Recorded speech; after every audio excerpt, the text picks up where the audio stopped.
अस्सलाम वालेकुम। आज हम हम्द पढ़ेंगे जिसका उन्वान है खुदा की शान और जिसके लिखने वाले शायर हैं मौलाना अल्ताफ़ हुसैन हाली। अल्ताफ़ हुसैन हाली 1837 को पानीपत में पैदा हुए और 1914 को इनका इंतकाल हुआ। हम्द ऐसी नज़म को कहते हैं जिसमें अल्लाह ताला की तारीफ़ बयान की गई हो। यहाँ पर हमारी किताब में अल्ताफ़ हुसैन हाली ने अल्लाह ताला की तारीफ़ को बड़े ही प्यारे अंदाज में हमारे सामने पेश किया है।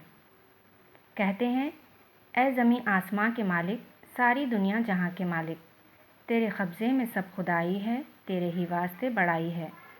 तू ही है सबका पालने वाला, काम सबके निकालने वाला। भूख में तू हमें खिलाता है, प्यास में तू हमें पिलाता है। आँख दी तूने देखने के लिए, काम करने को हाथ पाँव दिए। बात के सुनने को दिए दो कान, बात कहने को तूने बख्शी ज़बान।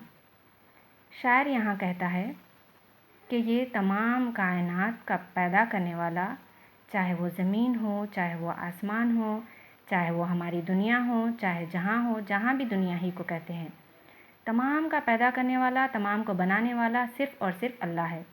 उसके साथ कोई शरीक नहीं। अल्लाह ही के कब्ज़े में तमाम दुनिया की खुदाई है। सबका पैदा करने वाला भी वही है, सबका पालने वाला भी वही है, और उसी के लिए हम बड़ाई बयान करते हैं, यानी हम उसी की अज़मत बयान करते हैं। उसी के लिए हम ज़िक्र अस्कार के तौर पर उसकी बड़ाई बयान करते हैं, नमाज़ों के तौर पर उसकी बड़ाई बयान करते हैं। सिर्फ़ इंसान ही नहीं बल्कि ज़मीन पर रहने वाला हर जानवर, हर परिंदा, हर चरिंद परिंद तमाम लोग अल्लाह ताला की बड़ाई बयान करते हैं।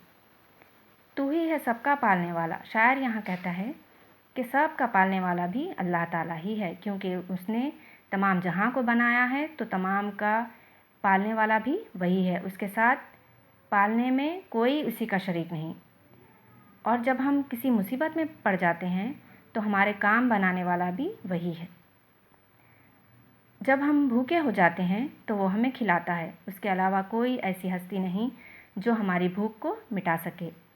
प्यास में तू हमें पिलाता है। यहाँ पर शायर कहता है कि जब हम प्यासे हो जाते हैं तो हमें आसमान से पानी बरसा कर हमें हमारी प्यास को बुझाने वाला भी अल्लाह ही है। उसके बाद शायर कहता है कि आँख दी तूने देखने के लिए। शायर यहाँ पर हमारे जिस्म के एक एक अज़ू को बयान कर रहा है कि कितनी अजीम नेमतें अल्लाह ताला ने हमारे जिस्म में पैदा कर दी हैं, जिससे हम इस्तिफ़ादा हासिल करते हैं, फ़ायदा उठाते हैं। जैसे कि है आँख। आँख अगर ना होती तो हमारी दुनिया अंधेरी होती। तो आँख अल्लाह ताला ने इसलिए दी है ताकि हम दुनिया में जो अल्लाह ताला ने खूबसूरती पैदा की है उसे देख सकें।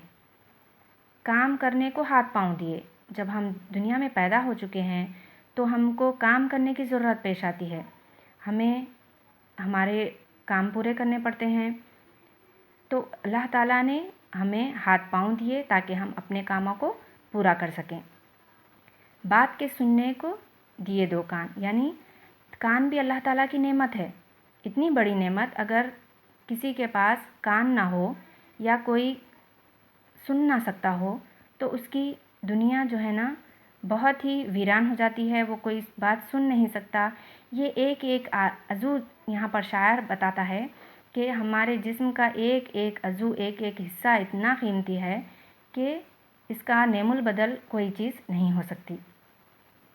कान भी जब उसने दिया है तो हम उससे सुनने का काम लेते हैं।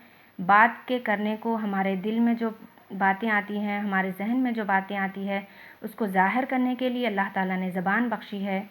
तो ज़बान से हम अपने ख़यालात का इजहार करते हैं। हम जो है ना एक दूसरे से बातचीत कर सकते हैं। इसके बाद शायर ने कहा है, दिन बनाया कमाई करने को, रात दी तूने नींद भरने को। शायर कहता है कि दिन अल्लाह ताला ने रोशन इसलिए बना दिया ताकि हम कमाई कर सकें, हमारे अखराजात हैं उसे पूरा कर सकें, रोज़ी रोटी हम तलाश कर सकें। रात दी तूने नींद भरने को, यानी जब हम दिन में कामकाज करके थक जाते हैं तो अल्लाह ताला ने नेमत के तौर पर हमें आराम देने के लिए रात बनाई है ताकि हम उसमें आराम कर सकें, दिन की थकान को پوری کر سکیں۔